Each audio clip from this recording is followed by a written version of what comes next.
Okie dokie. Woo! Yeah!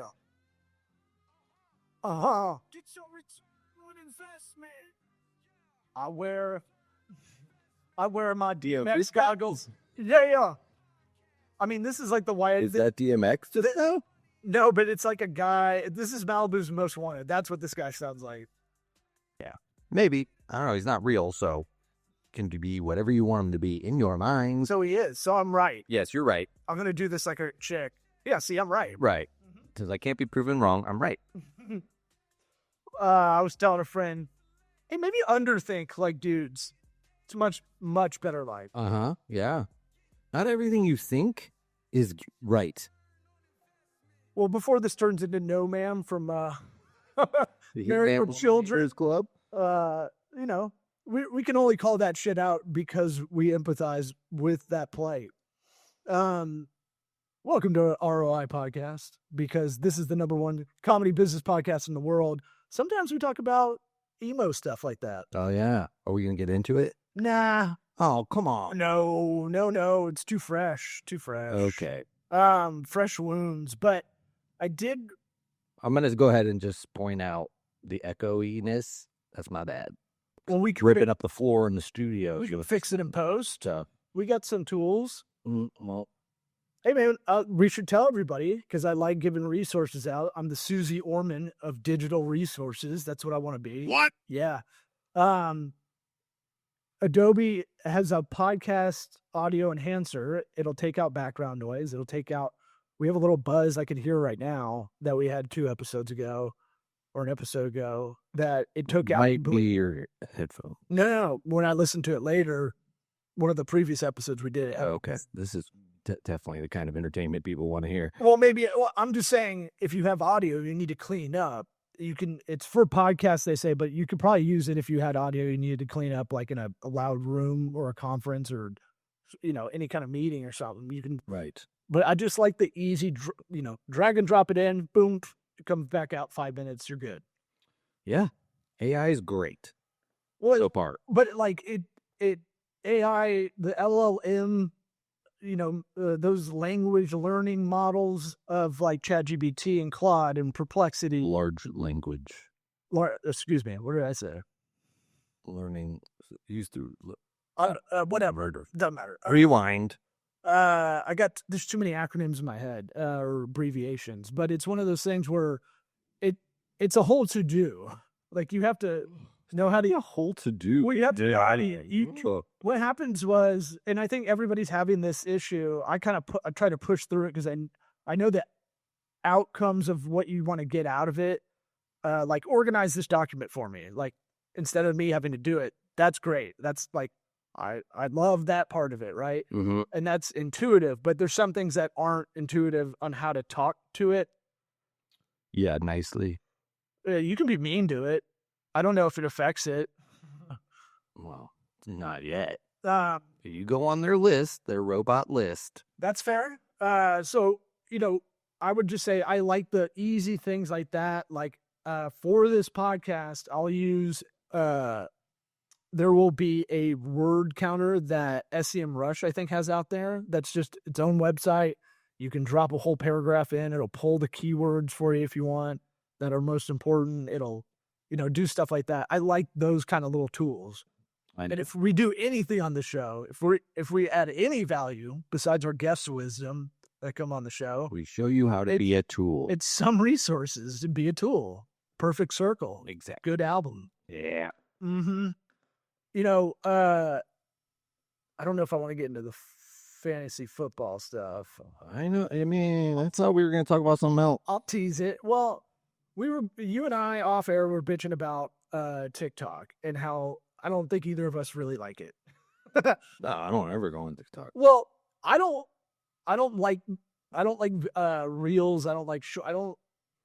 Unless I'm like going to look for something, right? Right. It's not, we weren't talking just about TikTok. But I mean, every time Instagram, Facebook, Reels. When I open those apps, it's like abrasive with the video, It's like, and sometimes the sound is like way high, like an old TV commercial where the audio is like doesn't That still happens. Right. And it's like when I open up those apps and it goes right to video, it's like, oh, and I'm usually already listening to something. Right. I've realized that's on me a little bit as far as like, I'm not, people send me videos. I'm like, I'll get to that later. And I just never, I know it a lot of the time, but that's not because I didn't want to watch it. And I do like that people will send me stuff. They go, oh, they're thinking of you. They go, oh, it's nice. In general, to me, the interface is just a pain in the ass. Hey, did you see the videos I sent you? Oh, you sent more than one? Oh my God. Gotta back out. Gotta go back in. Like, it's just stupid. And then I might be a comedy snob at the same time. Exactly. And so this isn't funny. It isn't funny. Why are you sending me those? And then, so I was kind of thinking about it when we talked about it like last week, just kind of shooting the shit. And I was like, why does TikTok kind of annoy the shit out of me? And part of it, once I found out that the Chinese algorithm for their people is wildly different than the one over here, I think that was my trigger point to go, I don't want to be on that. That, and at the same time, my mom friends that are like our age in their 40s, they were telling me they're wasting 2 hours a night on there. Yeah. Every night. Yeah. And they're like, I'm so addicted. Like when it was really popping, like, 21, I don't know, 22. We're not the first movers on this, but the laggard older people. Yeah. And so like, I was like, I don't want that. I don't have enough time. I feel like. But you're acting like the TikTok algorithm is that much worse than any other social media algorithm. They're all doing the same thing. Well, I think they do. I think they do it the best. It seems like, because it seems like, yeah, maybe. I don't know, man. Just from general chatter I hear in my life, but also when I listen to a dickload of comedy podcasts all day because, marketing work is like, once you know how to do it, you can kind of be on autopilot a little bit. And so it's one of those things where the chatter is like, they got it dialed in. They got you screwed in, buddy. And that's really, they're the best at it. And the other ones say that, but it's like neither of us are on it to know if it's better or worse. I'm on it enough. Here we go. Now we get the truth. Well, I need to know. Well, in marketing, we're in marketing, so it's like I need to know enough, right? And I need to know a user perspective of it, right? I can't. I usually just try to stick to like outside research. Well, yeah, but I'm always like, I like put it away like it's like a Ebola virus or something. Oh, okay. I'm like, I don't want that. That's good. That's really, yeah. But I also like timely reference. So the thing looks like, yeah, it's like the Black Plague.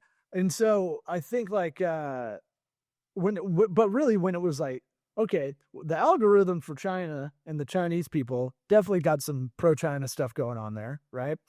That's just good marketing within the country. Right. But it's only educational. Outside of that, it's only educational stuff. Now here, what is the education about? Like science and like things of that nature. Probably revisionist history, I'm sure. Yeah, but right. I'm sure it has a whole glaze of propaganda over it. Yeah. But at the same time, they're doing that. But over here, they're like, let these dummies get dumber. That's my like. Yeah, no, I don't think that's a wild take. No, that's not wild at all. I agree with you. And I compare it to narco-terrorism of like, they say there's a lot of fentanyl that goes through Mexico from other countries to go up to the United States to kind of hurt. Yeah. Oh no, and that's happened on the Russian border without better than narco-terrorism, bro. Well, this is the idiocracy. This is it's legal. Right. And another bigger, if we really back out, like the future where everything takes over, like, all agency is lost for people. Right. And at 1984, it was about like everything coming at people to take over society. We're willingly giving it away with our time and our data, Yeah, we just keep letting them do whatever, it sucks. So older I get, the more I'm like, man, they are probably trying to control us. Look, it's not all bad. But as our buddy and all-star guest, Dean Akers, who's come on, I'm surprised when we had breakfast the other day, he didn't bring it up, but because I think he's brought it up every breakfast we've had the last, 2 years. He goes, you know what the new cigarettes are? And I'm like, what? And he's like, it's the phone. And I'm like, I know. That one I actually can answer. Right. When he's a teaching kind of mentor. Yeah. So like when Dean comes on here and he'll ask us questions and then we get all nervous and try to think of the right answer and then one of us gets it right and the other gets it wrong. He does the same thing at breakfast and we act the same way. In real life, he's no different. Yeah, we act the same way too. And so he keep score. But that's like his favorite, kind of angle, and he's right. Because he was telling me people were wasting 2 hours as well. And I was like, whoa. I mean, he looks up that stuff. Yeah, that's not even. Now, I thought that was obvious. Is it all bad? No. It provides entertainment for people, right? Right. You can get information from it. I just don't know how. I feel like we talk about with news outlets, we'd be doing a lot more work to figure out if this thing on my feed is actually true. But most people don't take that extra step, including myself. And a lot of the times just go, oh yeah, that's okay. Right. Just move on, right? I think the most annoying dances. I didn't even get to that. Dances, they're not as annoying, I don't think. The food. Try this viral recipe. First of all, why are they throwing the word viral into all the food? You're right. It's viral, whatever chocolates, like ew.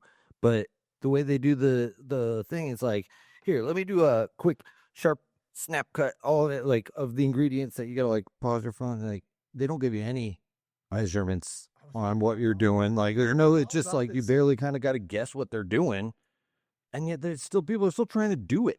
I went on a mom date. I go on a date with my mom for lunch once a month. Law loves mom. Mm-hmm. I love my mama, and she was saying I was saying the same thing. I was like, I don't like any recipe online that doesn't give you the ingredients first. I know that's another problem. You start getting into it, and you're like, I don't have. Fuck, man! I don't have basil. I don't have that kind of basil here. No, but I mean, whatever happened to the websites that just give you the recipe?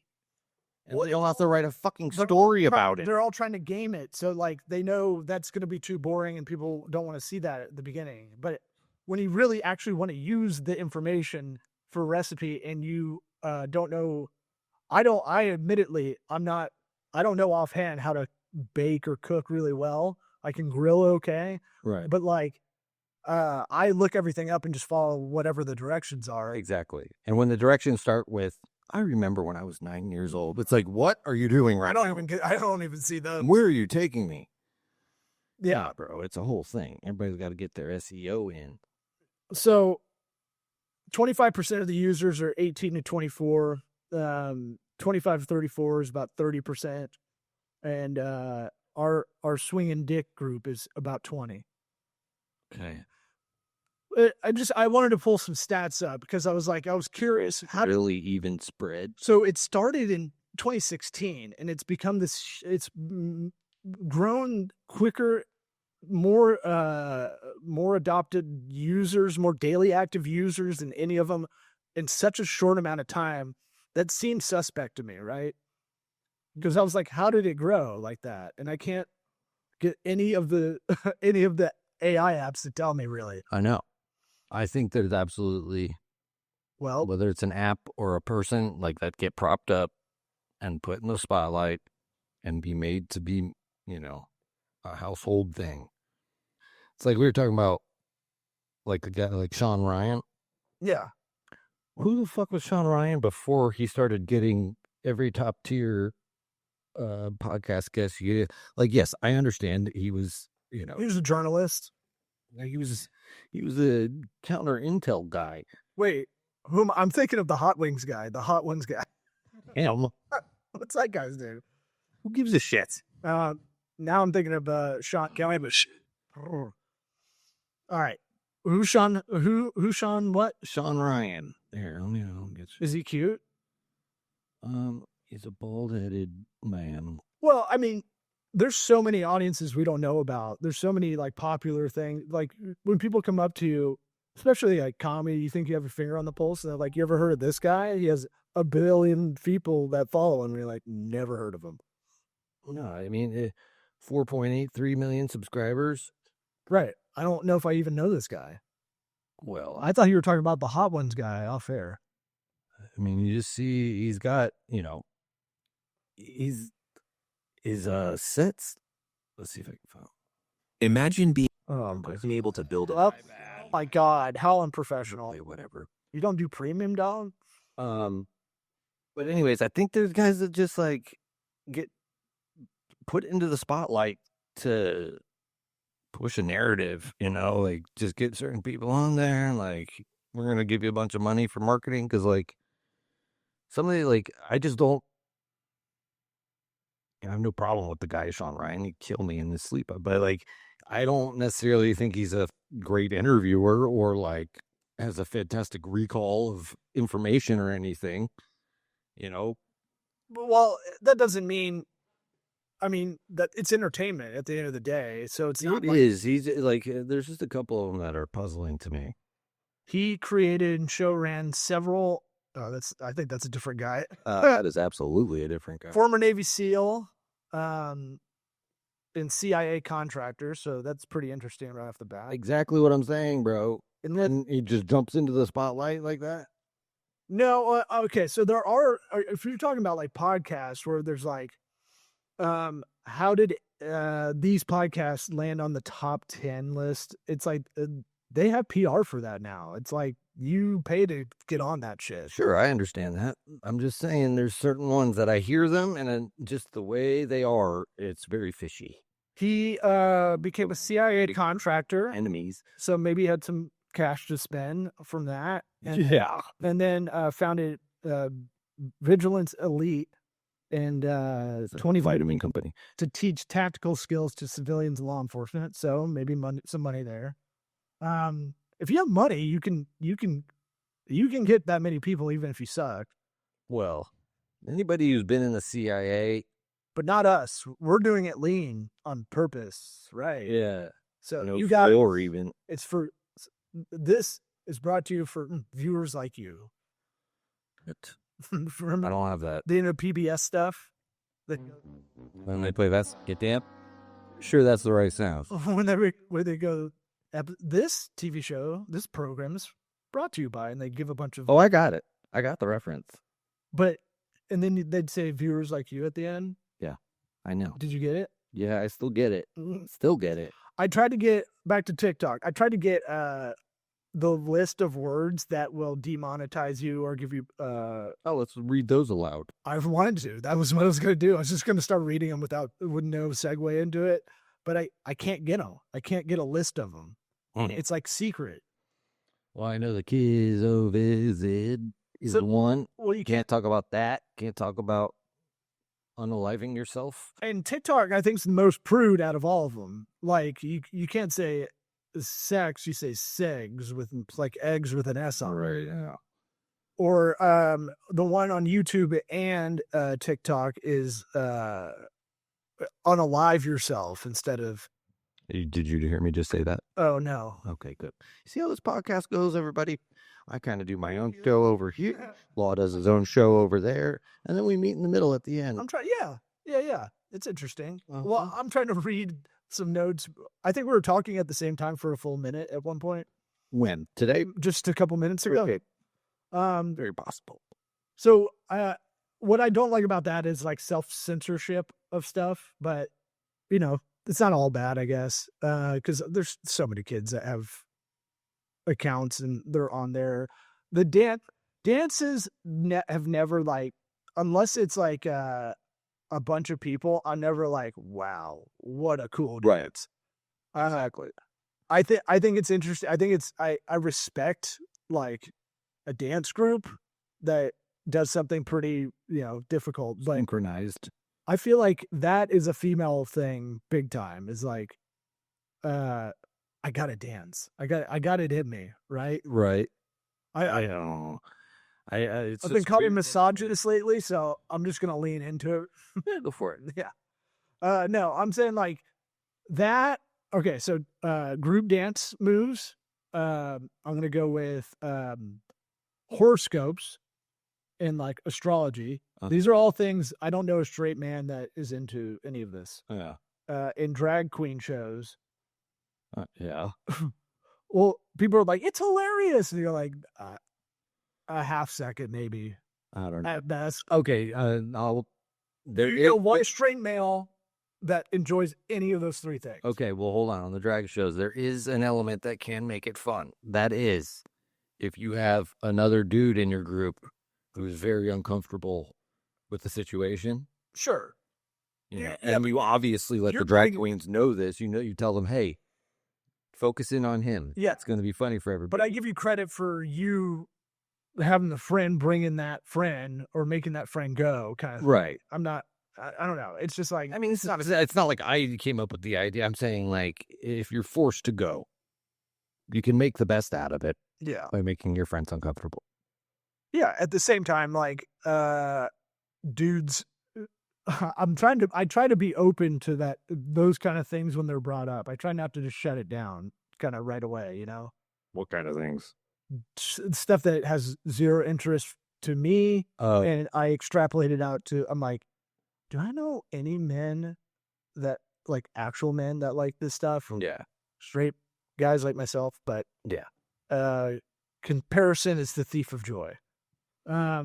So try to be open to it. I don't know everything. And there might be a funny drag show out there. Yeah. But again, I'm not trying to go to drag show. I'm just saying if you're forced. Well, I've been to a lot of drag places because of comedy, and it's like I've seen it. You're gonna open with Liza Minnelli, and you're gonna close with Cher. I don't get it. I don't get how it's so much a thing. So, what else did I have on here? Look, we don't even have a TikTok account for this podcast, which is pathetic. So hopefully this will help. Here's one thing I found that was interesting. There was an entrepreneur trader that followed all the comments on TikTok to find trends before people on Wall Street could find out about them. So he would spend 4 hours every night analyzing comments to find out what people were talking about. Okay. And then he would find that trend and he'd put a trade in on that company before it really popped to like older Wall Street people, and he fucking crushed it. Guy's name is Chris Camillo, from Texas, and he turned $84,000 into $42 million by just finding trends before they really popped to the general public, the older public. You know. Yep, but I see that he turned $84,000 into whatever. No, I mean that's just like what's his face. Here's a good example. So, Hollywood Insider predicted Margot Robbie the Barbie movie, right? So he sees all the TikTok comments about the Barbie movie buzz. He puts a bunch of trade on Mattel stock because it's gonna go through the roof because it's gonna be a legit movie, right? And crushes it with that kind of thing. I think Ozempic was another one, or one of the weight loss drugs when people were starting to do that and talk about it. It doesn't seem like 4 hours a night is necessary for that. Well, obviously he's obsessive about it, but it was one of those things where, where did I go? It was obviously like obsessive. And by the way, slime was the other one. That's like genius. He was reading comments. I doubt he did it 4 hours a night, by the way. That's what I'm saying. 4 hours a night. I didn't vet this whole 40 minutes a night, maybe? I didn't vet it out, and I'm sure he figured out how to get a bot to sweep and look at all this stuff. But kids obsessing over slime, and then so he bought a bunch of Elmer's glue stock, like shit like that. That's pretty awesome. Why is that? Because that's what makes up slime. Oh, a lot of that. Okay, but they're using it for glue. No, Elmer's glue is one of the ingredients in slime. But they're not making the glue. They're not taking Elmer's glue and making slime out of it. A lot of kids were making it at home. Oh. Yeah, including my own kid. I see. And then I had to have a no slime rule at my house. Yeah, none of the parents like the slime. Fuck that shit. Well, it gets everywhere. It never comes off.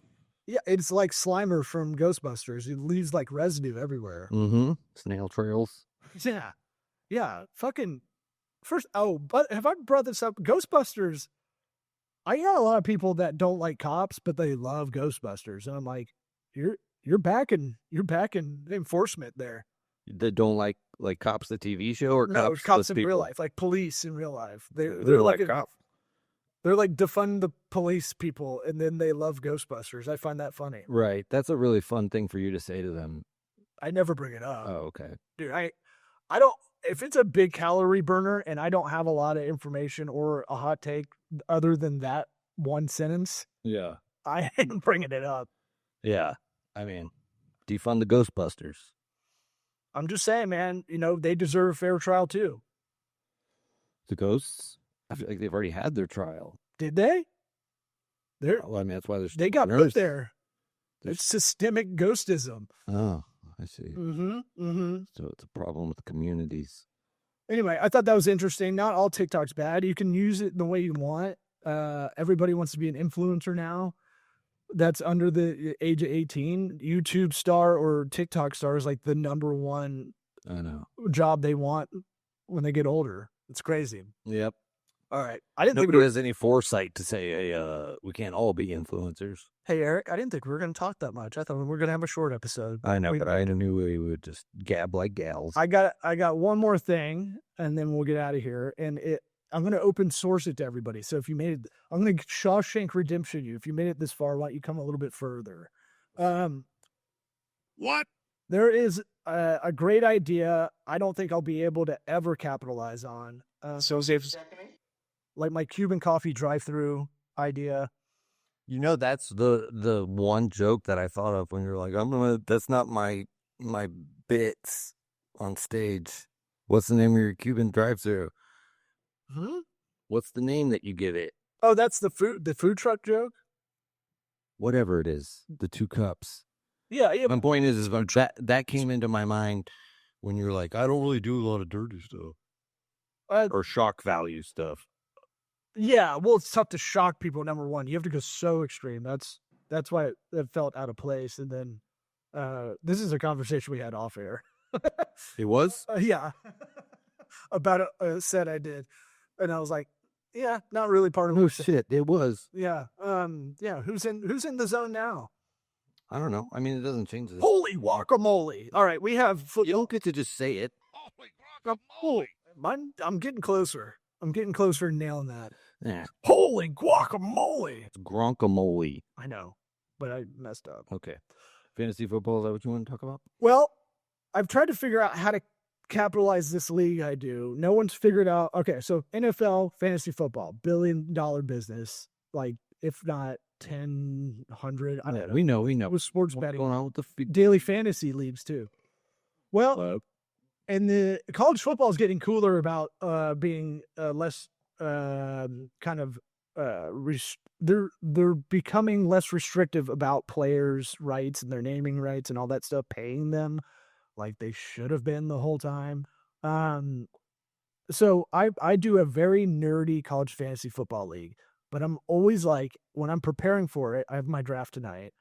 And when I'm preparing for it, I'm always like, I can't believe no one's figured this out, how to make college football fantasy.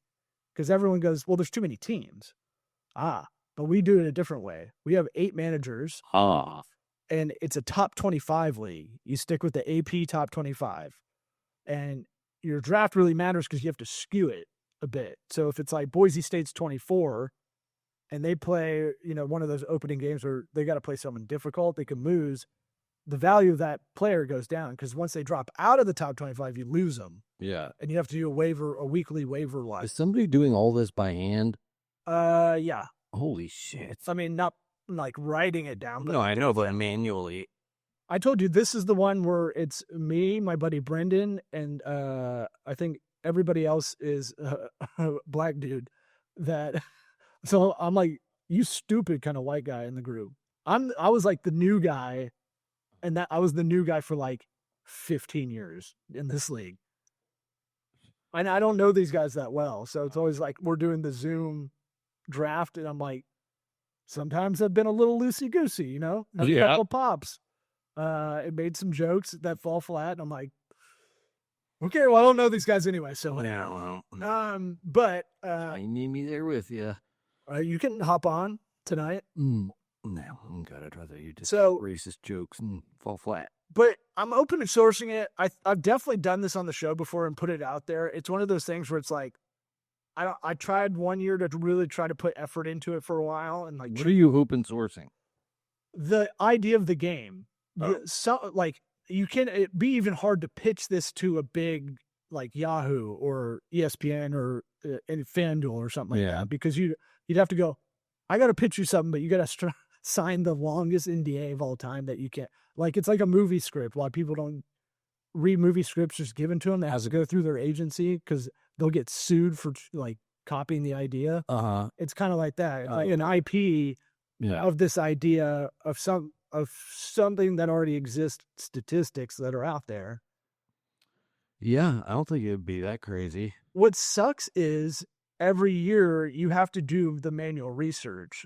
Now there's sites you can pay for subscription wise that kind of do it, but like Nobody cares about college. you can't really key in firsthand. all the parameters you need. So I've tried to like, here's my strategy this year. Because Oh my God. I didn't read Phil Steele's phone book magazine. He does a thing on every team. It's like the craziest like Asperger's. It's like 180 pages. It's crazy. And he's the best predictor of like who's going to win the Heisman, who's going to be good this year kind of thing. So I try to go, here's what I was like, I got to think outside the box. Cause last year I tried to use ChatGPT, didn't really work. This year I gave it a whirl, still wasn't working for me. I'm going to look up the EA college football video game ratings. Yes. Filter out all the non-top 25 people, and then kind of go from that. Yeah, that's just that was like a thing when back in my fantasy football days. Like if you ever had somebody like you're trying to make a tough decision, start this guy or start that guy, I'd go to FanDuel. Who calls support? Oh yeah. The gamblers know. Right. The problem with the daily fantasy ones was they don't have all the teams in there a lot of the time, so it's like you're not getting a pure 1-to-1 sometimes. You know, if you're jostling between, I've tried to do that for NFL. I'm like, oh, you're saying like some teams play at different times and they don't. I don't know if they do it now. I haven't really gone on those sites because I'm scared I'll gamble my life away. But it's one of those things where they would do like, here's the 7 games early Sunday kind of package, but they would never have the whole Thursday to Monday. right. So it was hard to put it against it. I don't know. You know what I'm saying? Anyway. I guess so, but the prices are all the same. The price is right. Thanks for listening. And It's from the prices, right? and when you make billions off of this idea, you package it. You, the listener. I'm talking to you, the listener. When you package this, just throw us a couple shekels for funsies. You're fucking nuts. Okay.